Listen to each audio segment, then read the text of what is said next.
magandang gabi po ulit. Happy Sunday evening. Tayo po ay magpapatuloy sa ating pag-aaral sa Isaiah 43. At nasimulan nga po kagabi ni Pastor Dom ang tumutukoy sa pagliligtas ng Panginoon sa kanyang piniling bayang Israel. No? So, pero bago tayo dumako sa ating pag-aaral, tayo po muna ay sama-samang manalangin. Samahan niyo po ako.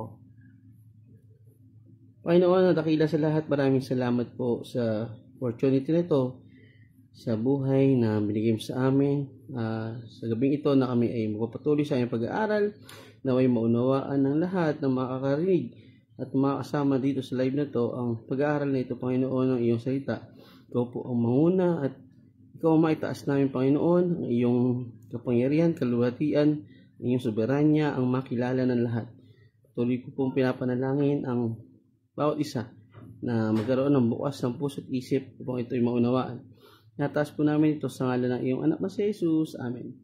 Yan, so hapon nga po ay nasimulan po ni Pastor Dom yung Isaiah 43, no, yung introduction na tumutukoy nga po ang kabanata sa pagbibigay diin ng tungkulin ng Diyos bilang manunubos at tagapagligtas ng Israel.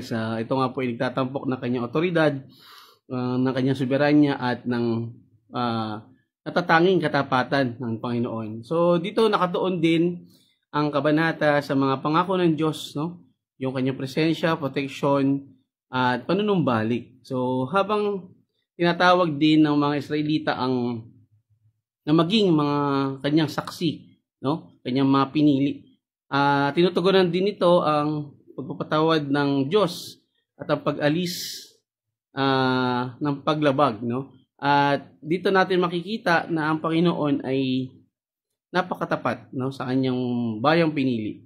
So hindi matatawaran ang pag-ibig at proteksyon ng Diyos sa kanyang bayan. So ang pagpili ng Diyos sa Israel na lingkod ay kanya ililigtas mula sa pagkabihag.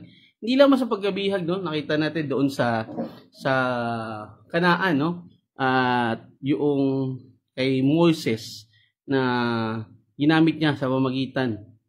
Ginamit niya si Moises, no? Dito makikita rin natin na ililigtas niya ang kanyang bayan sa pamagitan ng kanyang kapangyarihan, no? At ibang mga bansa. Pinapakita dito ang walang katulad na katangian ng Diyos. Alaman natin na ang Panginoon ay walang kapantay, no? Walang katulad. So ang kanyang otoridad at soberanya ang makikita natin sa kabanatang ito. So, nandito rin ang pagtukoy sa pangako ng Diyos sa kanyang bayan upang sila ay palayain mula sa pagkabihag, no? Yung sa Babylonia na sila ay halos approximately 40 years na nabihag, no, sa captivity. Dito parurusahan niya ang mga sumasalungat sa kanyang bayang Israel. So, dito makikita rin natin, no, yung Kingsman Redeemer na nabanggit dito, na tumutukoy kay Boaz at syempre sa Panginoong Jesus na magbibigay ng walang hanggang proteksyon sa kanyang bayan. So, yung yung tumutubos or the redemption. So, marami ang mga nangyari sa mga nakalipas na panahon, no? 2 weeks ago, yung mga bagyo, baha, at nabalita pa nga yung tsunami, di ba, doon sa ibang lugar. Pero nakita naman natin kung gaano kabiyaya, gaano kabuti ang Panginoon. Buhay pa rin tayo. So, nagsasalita pa rin ako sa harap nyo, no? So, nabanggit din dito na ang tema ng Kabanata 43 ay may temang pag-ibig ng Diyos na nagbibigay ng katubusan sa mga taong nagkasala sa Kanya. At ganoon din, no, ang commitment ng Diyos, no, yung pangako ng pagtupad ng kanyang sa kanyang mga piniling tao. At ganoon din, no, ang soberanya ng Diyos sa lahat ng sitwasyon, bagay at panahon. Laging mayroong aksyon ang Panginoon sa lahat ng sitwasyon.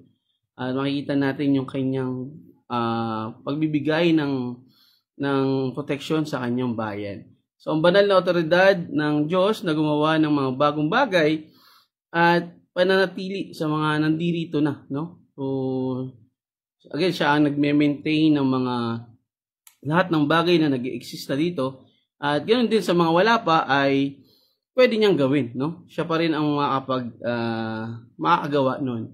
So, tumutukoy din sa kakayahan ng Diyos na tulungan na malampasan o matalo ang kahirapan at pagdurusa, no, ng kanyang bayan. So, lahat naman siguro ay dumanas ng hirap, pabigatan, no? Hindi yung literal na bigat, no? Pero yun nga, mga pagsubok, wala naman ni isa sa atin ang exempted, no? So, kung di kasama ang Diyos, hindi malalampasan ang mga ito. Again, ang tanging pinagbumulan ng lahat ng ating kalakasan, ng ating sustainability, no? Paano tayo nanatili ay ang Panginoon. So, pang-anim na tema, ang personal na pagkakilala ng Diyos sa kanyang mga tao, no? Yung ibig sabihin yung may malalim na pagkakakilalan sa kanyang pinili sa kanyang mga tao, no? At ganoon din sa pagkakaloob ng kanyang biyaya ng katiwasayan. So, napakagandang kabanata na nasimulan nga po kagabi, sa kabila ng mga pagsuway at katigasan ng ulo, ay nananatili pa rin ang pagmamahal ng Diyos sa kanyang bayan. So, dito nga po no, sa 1 to 7, verses 1 to 7. Magandang gabi, Sister Ana. Siyempre sa lahat po, no, ng mga nandyan sa ating live, tayo po ay nagpapatuloy sa Isaiah 43 verse 2 to 4, no? Kahapon po ay yung verse 1. So, yung 1 to 7 ay tinutukoy nito yung ang mapagtubos sa pag-ibig at proteksyon ng Diyos, ang pagtubos o pagpapalaya sa kanyang bayan. Dito nga po ay nag-aalok nga po ito ng kaaliwan at pag-asa, no, sa bayan ng Diyos sa pamamagitan ng pagbibigay diin ng kanyang tungkulin na bilang isang Diyos na manunubos at tagapagtanggol sa kanyang piniling Israel. So, tinitiyak sa kanila ng talata na sa kabilangan ng mga pagsubok ay makakayanan dahil kasama nila ang Panginoon. Kasama ang Diyos sa kahit sa pamamagitan ng apoy at tubig ay hindi sila mapapahamak. So, sa 8 to 13, ang bayan bilang mga saksi, no? Ang bayan ng Diyos ay plano ng Diyos na ihayag ang kanilang mga sarili sa mga bansa sa pamamagitan ng Israel na binibigyan diin ang kanyang soberanya at natatanging tungkulin bilang tagapagligtas. So makikita natin dito yung proteksyon ng Panginoon, hindi natatapos na pag-ibig, no? Sa 14 to 21 naman, ang pagkilos ng Diyos sa pagtubos at pagbabago sa kanyang bayan. At ganoon din sa 22 to 28, sa last part, ang biyaya ng pagpapatawad ng Diyos at ang pagbabago. So, restoration. So, sa verse 1, na talaki ni Pastor Dom, basahin ko, no? Israel, ito ang sinasabi ni Yahweh na lumikha sa iyo. Huwag kang matatakot sapagkat ililigtas kita.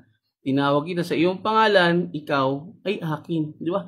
Napakasarap pakinggan na sinasabi ng Panginoon sa pamamagitan ni Propeta Isaiah, no, na tinawag kita sa iyong pangalan, ikaw ay akin. So, makita natin dito na ang Israel ay hindi lang tumutukoy din sa buong bansa. At alam natin ang pinagbulan ay si Jacob at kanyang lahi.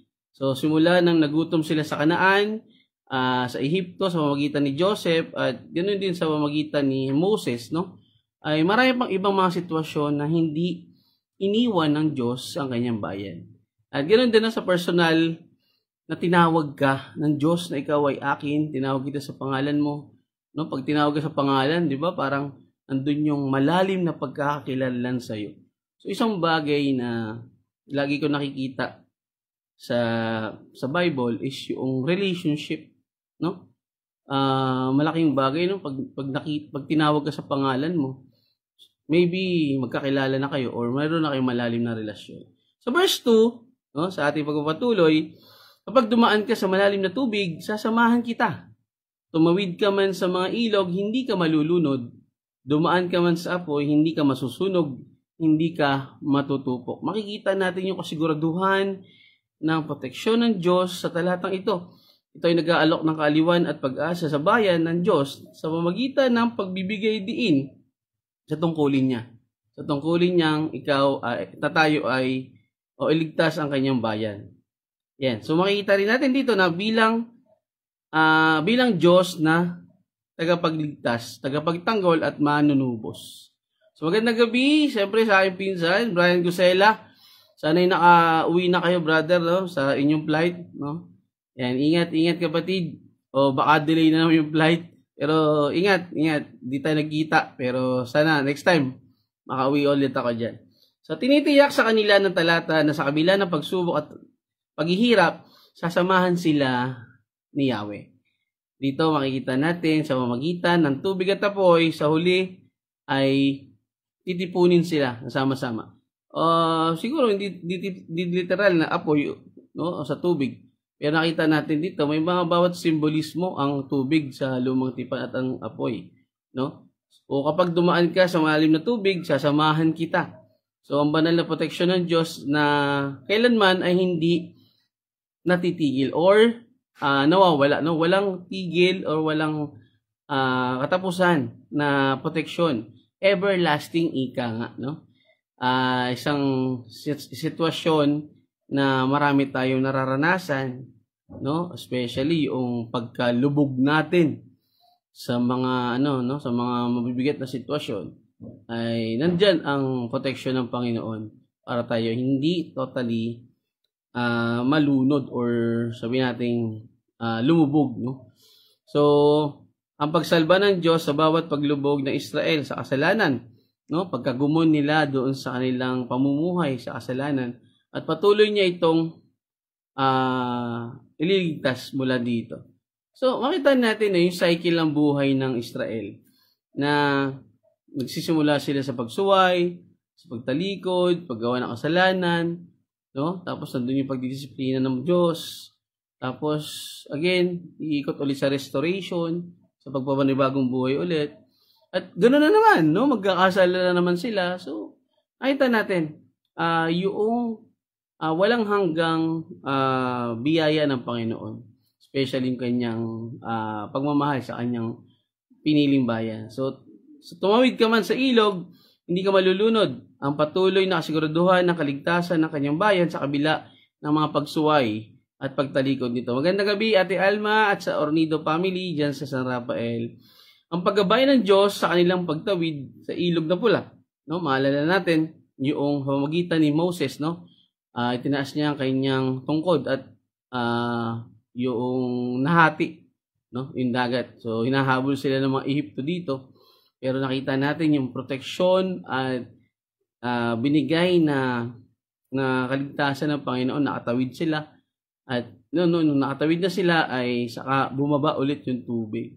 So hindi lang naman literal na tubig, siyempre ito ay pagkalunod sa kasalanan, pagkagumon, no? Madalas sila ay namuhay ng sumasamba sa mga Diyos-Diyosan. Yan, magandang gabi, Ate Wena. Magandang gabi sa inyong dyan, Kuya Alan. Maraming salamat sa inyong pagsama sa ating pag-aaral. Yan. So, ang tubig ay sumasagisag sa kaguluhan at panganib. Maraming panganib ang naranasan ng Israel. At dito ay nagbibigay diin na hindi natitinag ang pangako ng Diyos na sila ay patuloy na bigyan ng kaligtasan. Ang kanyang bayan na pinili ay mananatili na kanyang iingatan, no? So, yung sa apoy naman, dumaan ka man sa apoy, hindi ka masusunog, hindi ka matutupok.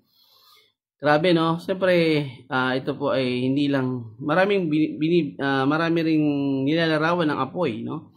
Ito'y tumutukoy din sa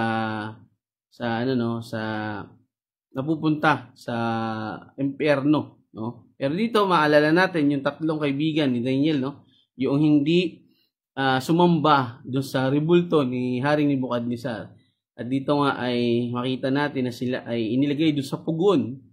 At nakita natin yung proteksyon ng Panginoon. Bakit? Kasi nanatili sila, no? Nanindigan sila sa pananampalataya sa tunay na Diyos. Samantala yung ibang mga tao, walang lalim, no? Walang lalim ng pananampalataya. Sa ating mga buhay, no? Marami tayong apoy na dinadaanan. Madalas mga suliranin, mga trials. At again, once na wala ka sa Panginoon, no? Nawawala tayo sa connection natin sa Diyos, anong nararamdaman natin? Depressed, stress, lahat na lang na may S, no? Pati ikaw may sumpong ka na. Pero dito makikita natin ang Panginoon ay nananatili na kasama natin, no? Basta sa kanyang mga pinili at nanampalataya sa kanya. So, ito ay tumutukoy din sa banal na proteksyon sa kanyang pinili. Ang panahon ng mga Israelita na patuloy na nagkakasala sa kabila ng kanilang patuloy na pagsuway, ay nanatili ang kaligtasan at proteksyon ng Diyos. So matatandaan din natin na maraming sitwasyon, no, na ang apoy ay tumutukoy din sa impyerno sa huling panahon. At ililigtas niya ang mga tunay niyang pinili, tunay na mga nananampalataya, at dito natin makikita na kanyang ililigtas ang mga ito. Siyempre, sinasama natin yung sarili natin. No? Sabi ko nga nung nakaraan, kung sa init ng araw o sa init ng panahon, nababad trip ka na, how much pa yung times 6 boiling point na init ng apoy, no?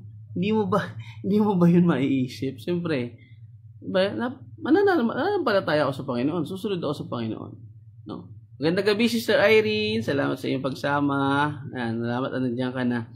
So, ang mga mahimalang pagprotekta ng Diyos, no, kina Shadrach, Abednego,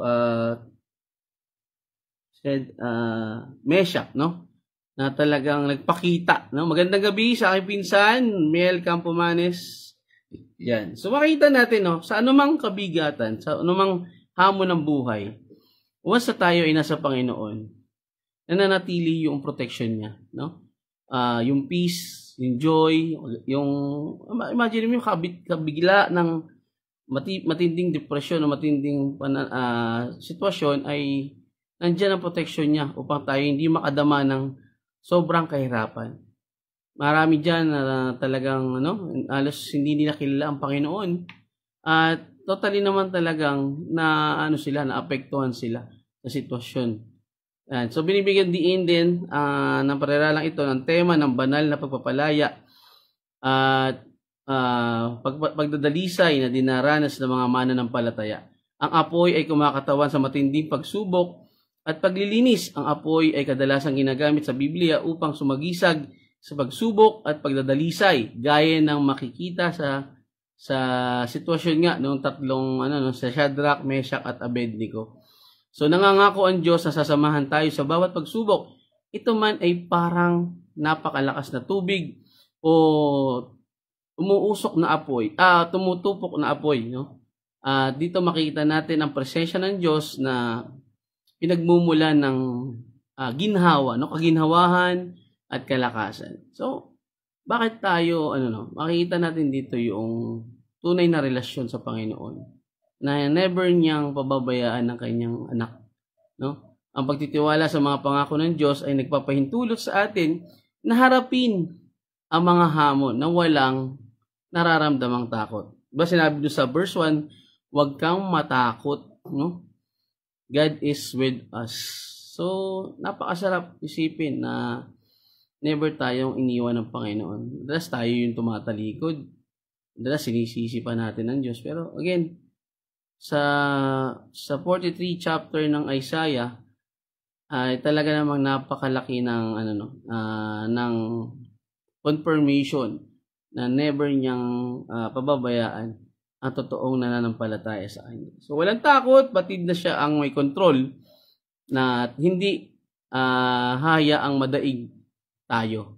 So mga pangako ng Diyos para sa atin, lahat na sa nakaraan, karanasan natin ay palaging tapat ang Diyos na nagpapatibay sa atin sa bawat pagsubok.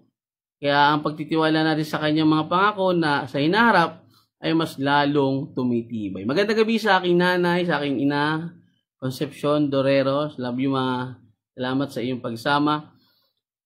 Again, ang verse 2 ay may katiyakan ng pagtubos ng Diyos. So tinitiyak ng Diyos sa kanyang mga tao na hindi nila kailangang matakot dahil tinubos na niya tayo. So, yun po lagi natin tandaan, no? Wala tayong magagawa. Anumang mga bagay dito sa mundo ay walang magagawa kung ang Panginoon ang kasama natin at kakampi. So, there's always a victorious moment sa buhay natin. Hindi lahat masarap, hindi lahat maginhawa, no? Pero yung pangako ng Diyos na buhay at katiwasayan at kapayapaan ay nananatiling ay naghihintay, no? Naghihintay sa atin. Sa verse 3, sapagkat ako si Yahweh na iyong Diyos, ang banal na Diyos ng Israel, na iyong tagapagligtas. Bibigay ko ang Ehipto, Ethiopia at Sheba bilang pantubos sa iyo upang ikaw ay makalaya. So pinapaalala, no, sa atin ng talatang ito na ang Diyos ay siya ang lumikha ng lahat. Siya ang lumikha ng lahat na anyone o kahit isa sa kanila, no, anyone sa mga taong ito na tinubos ay tinawag sa kanilang mga pangalan. Ibig sabihin, nakapili na ang Panginoon dun sa, at again, nakita natin dito Israel. So, sapagkat ako si Yahweh na iyong Diyos, ito ay nagpapakita ng kanyang pakipagtipan sa pagitan ng kanyang bayan, no? Sa kanyang dalawa. Ito ay pagiging isa, no? Unang naging asawa ng Israel. Nangyari nga na sila ay tumalikod, naghanap ng mga Diyos-Diyosan na kanilang hihinga ng advice. Subalit itong mga to ay walang kabuluhan.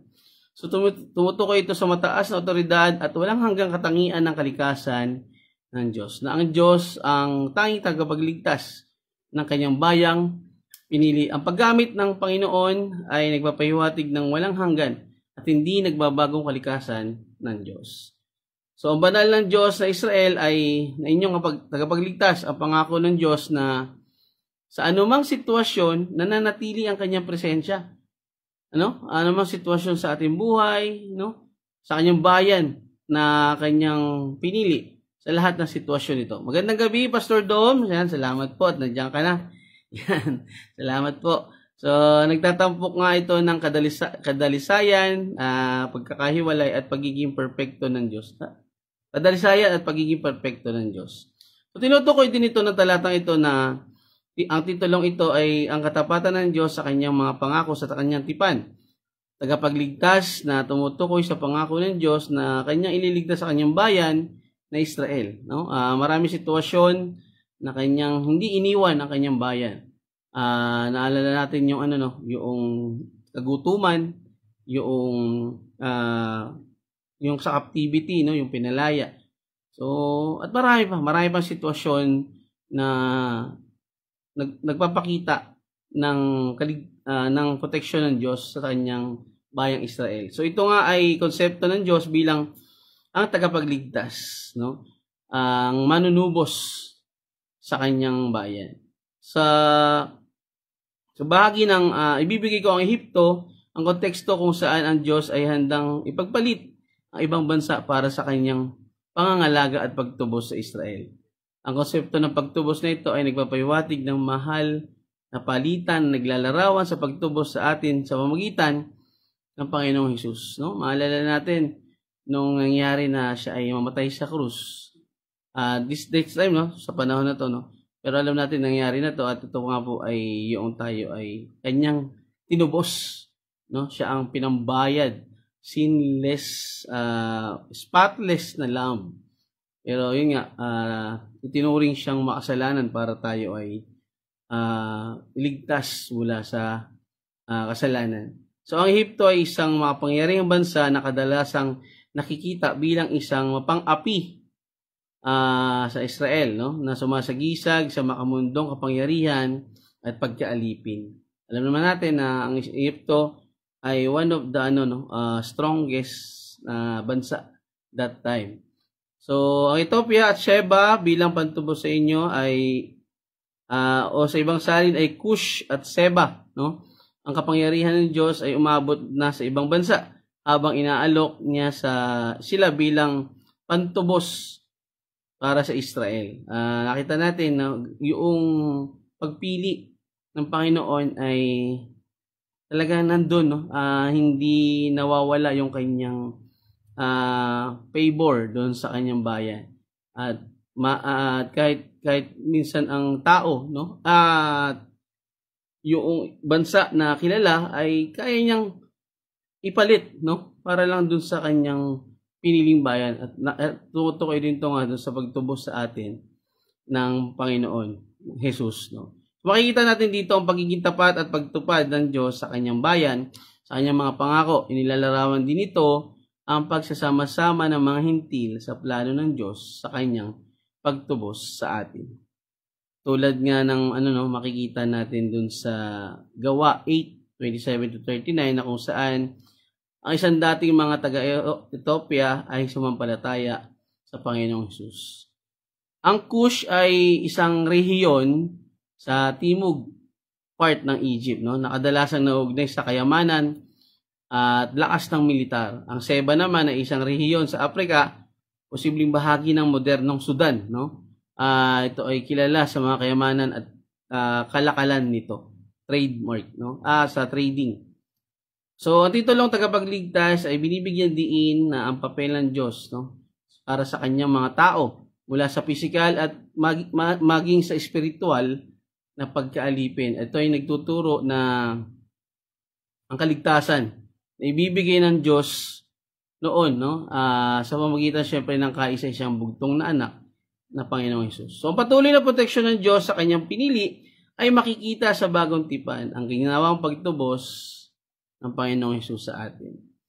So, makikita natin yung hindi lang Israel, kundi tumutukoy din po sa atin, no, na mga mananampalataya na tayo ay sa lahat, no, actually sa lahat na tinubos tayo sa pamamagitan ng dugo ng Panginoong Hesus, sa kamatayan niya sa krus.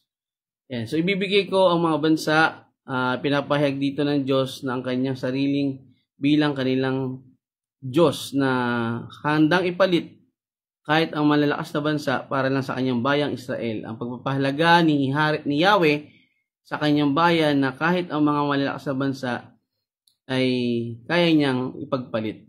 So, ang bagay na ito ay mas lalo nagbibigay ng katibayan ng pagiging malalim na pagkakakilanlan ng Diyos sa kanyang bayan. Pagiging makapangyarihan at di natatapos sa pagmamahal ng Diyos upang patuloy na proteksyonan ang Israel. So, sinasalamin nito ang pakipagtipan na itinatag kay Abraham, no, sa Genesis. So, ito ay isang relasyon, no, ng bayan at ng Diyos na sa panahon natin ay nananatili ang pangako niya ng proteksyon sa bawat sitwasyon na ating nararanasan. Ang kabigatan na madalas nating nararanasan sa buhay ay tanging siya lamang, no, ang nakapagbigay dito ng katiwasayan, ng kapayapaan. Sa John 3:1, no, tinuturing na kanyang mga anak ang lahat ng mga nananampalataya sa kanya at sumusunod. And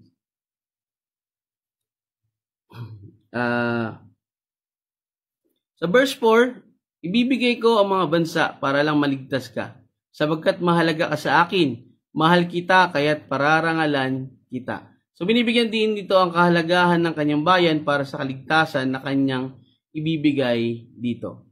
Ang pagkakataon niya ng malalim na relasyon sa Israel ang mas magpapatibay ng kanyang pagmamahal sa pagpili dito, no? Again, ipapalit sa panahon ni Propeta Isaiah ay tumukoy nga ito dun sa sa mga bansa, no, sa Ehipto, sa Cush at Seba, no. Sa bagong tipan ay tumutukoy ito, no, para sa kaligtasan ng kanyang minamahal na sanlibot na mga anak ay darating ang kanyang butong na anak upang iligtas, no, para maisakatuparan ng kanyang pangako. So, ibibigay niya ang kanyang anak bilang patunay ng kanyang pagmamahal at kapangyarihan sa sinukob. And so, sapagkat mahalaga ka sa akin, ang pag-ibig ng Diyos ay ang pundasyon ng kanyang relasyon sa Israel.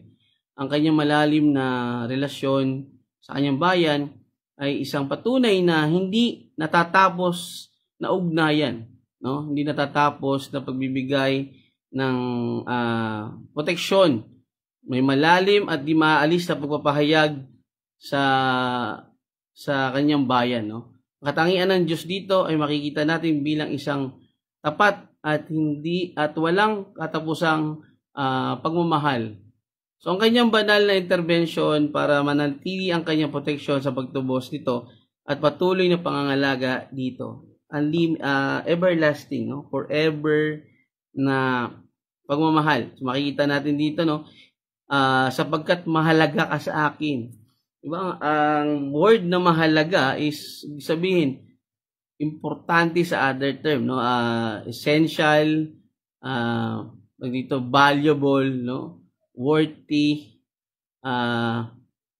Makikita natin yung importansya ng kanyang bayan sa Panginoon. So ito rin ay nakabase sa ang pag-ibig ng Diyos ay walang kondisyon, no? Unconditional love na patuloy siyang tinatalikuran, patuloy siyang sinusuway, pero nananatili pa rin ang kanyang pagmamahal, no? Hindi naghihintay ng anumang kapalit. Sa panahon ngayon, no? Halos lahat may condition na, may kapalit na, bawat galaw mo may kailangang kapalit, no? Iilan na lang talaga yung tipong kahit sigaw-sigawan ka, talikuran ka, pagdabugan ka, ay mahal mo pa rin, no? Yung tipong talagang makikita yung tunay na pag-ibig na siyempre ang pag-ibig ng Diyos na unconditional. So ito ay nagpapakita ng katatagan sa kanyang bayan, isang malalim na relasyon sa pagitan ng kanyang bayan at ng Diyos. So ito rin ay nakabase sa nagawa ng tao kundi sa pagmamahal ng Diyos sa sanlibutan, no? Yung kanyang kaisa-isang anak na binigay, sinakripisyo niya para lang sa kaligtasan ng lahat. Naalala ko tuloy yung tanong sa akin. Unang tanong ni Pastor Claude, Brother Claude, kung papayag ka ba na ang anak mo ang ibayad upang makalaya yung mga taong hindi mo kakilala? Parang ganun. Siyempre sagot ko po hindi. No? Honestly, hindi po talaga. Pero dito nakita natin ng Panginoon ay walang katapusan ang kanyang pagmamahal sa kanyang bayang pinili.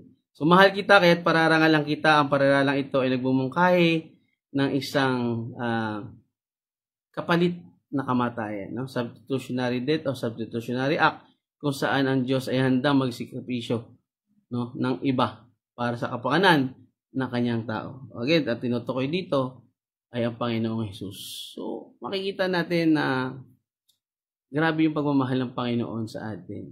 Samantala tayo, no, makapag-complain tayo, makapag-demand tayo, makahingi tayo, akala natin ay utusan natin ng Panginoon. No? Magandang gabi, Ate Rona from Baler. Magandang gabi sa inyo dyan. So, makikita ito sa konteksto ng pananakop ng Persia, no? Na kung saan ginamit ng Diyos si Haring Cyrus upang iligtas ang Israel mula sa pagkabihag sa Babylonia. So, ang pagpili niya sa isang lingkod upang kanyang gamitin para sa katuparan ng kanyang plano para sa kanyang minamahal na bayan ay isang patunay ng kanyang pagiging tagapagligtas. So, inilarawan dito ang pagtubos sa atin ni Kristo, ang Panginoong Hesus, na ihahandog ng Diyos. Nag-iisang bugtong na anak na tanging makakapag-alis ng puot or galit ng Diyos sa sanlibutan, no? Walang makakapantay kahit maubos pa yung hayop o yung pangsiga sa Lebanon, no? Kahit pagsama-samahin pa ang dami ng mga mamahaling material, ginto, pilak, walang makakatumbas. So ganoon po, yung grace upon grace na binigay ng Panginoon. So pagpili niya sa isang lingkod upang kanyang gamitin, no? Ito nga po ang Panginoong Hesus. Na ilarawan to sa chapter 42, no, na ito yung kanyang pinili ang Panginoong Hesus upang kanyang gagamitin sa ikatutuparan ng kanyang layunin. So inari siyang makasalanan, no? Kung mababasa natin yung 2 Corinthians 5:21, no, ang ama ay inari niyang makasalanan ng kanyang anak upang maging kapalit, no, para sa kabayaran ng kasalanan ng mundo. Makikita rin natin dito na dapat ang tao ang mamamatay, subalit pinakita dito ng Diyos ang kanyang walang hanggang kapangyarihan at ang katuparan ng kanyang kalooban na ibigay ang kanyang nag-iisang bugtong na anak.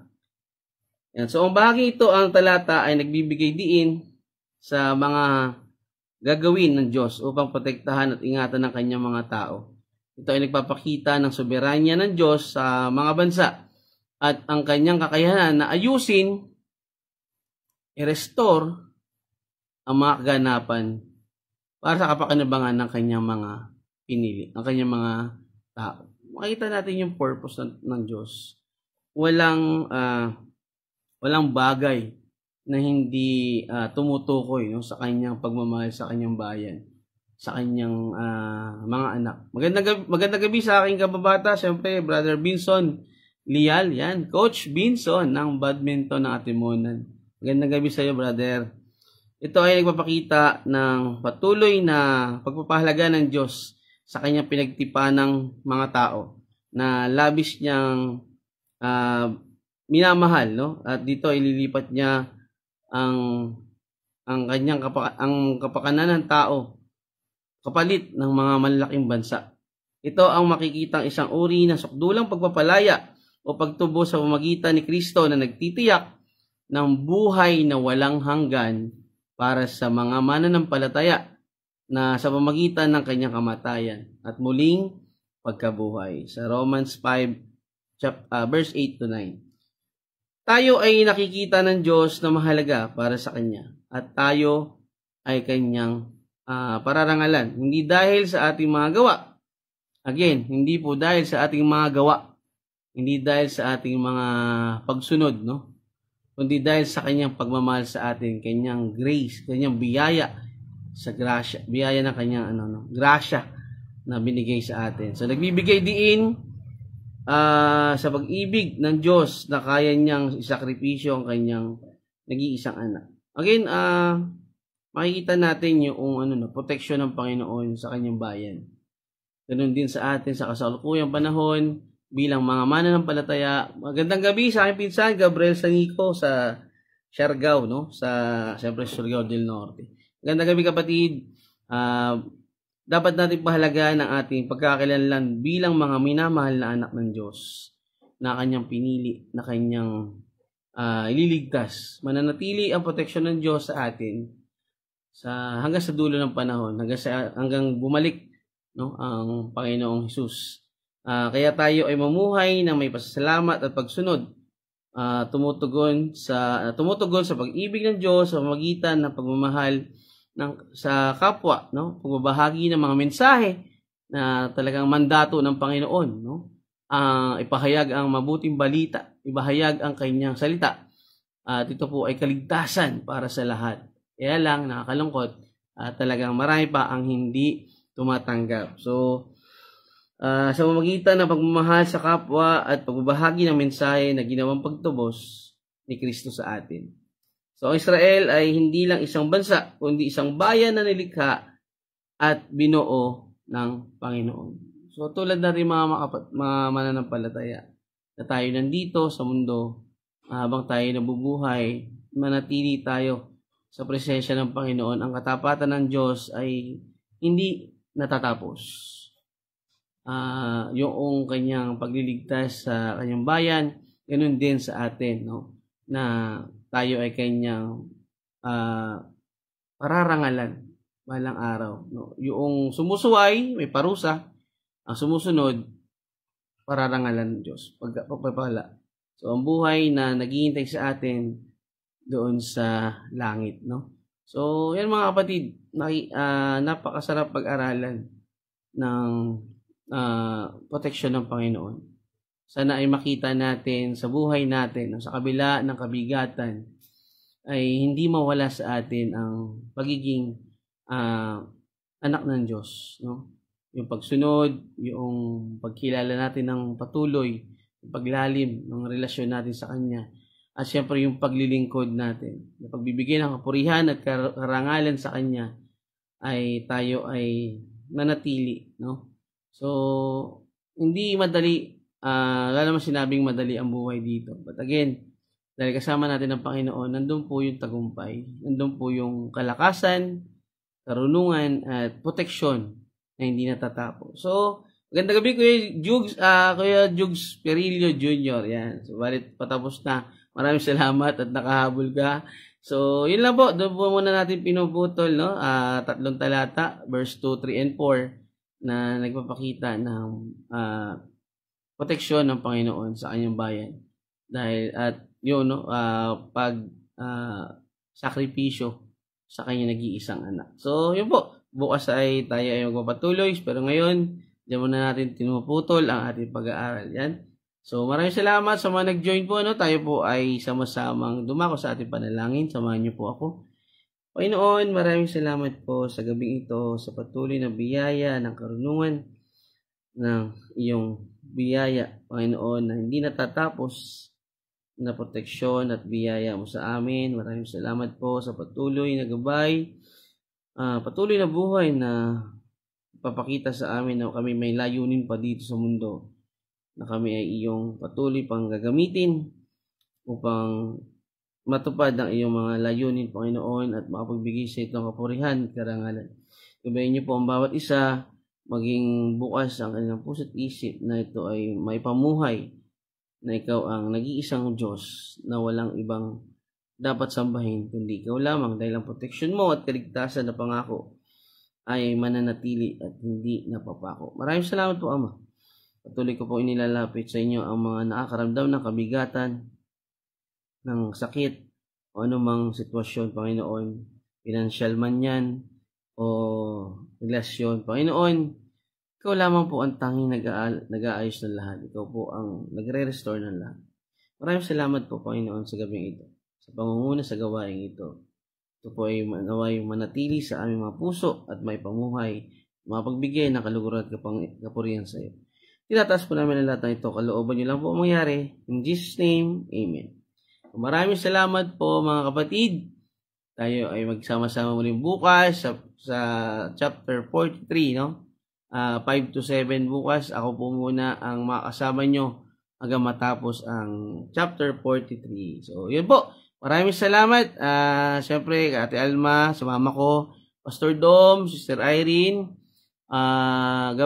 pinsan ko, Gabriel Sanico, Brian Gosela, Kuya Jugs, Brother Vinson, siyempre sa pinsan ko, Mel Adrian Campomanes, and Ate Wena, Sister Ana. Maraming salamat po sa lahat ng hindi ko nabati. Maraming salamat po at tayo po ay magsama-sama muli bukas. God bless. To God be the glory. Bye-bye. Bye-bye. Salamat po.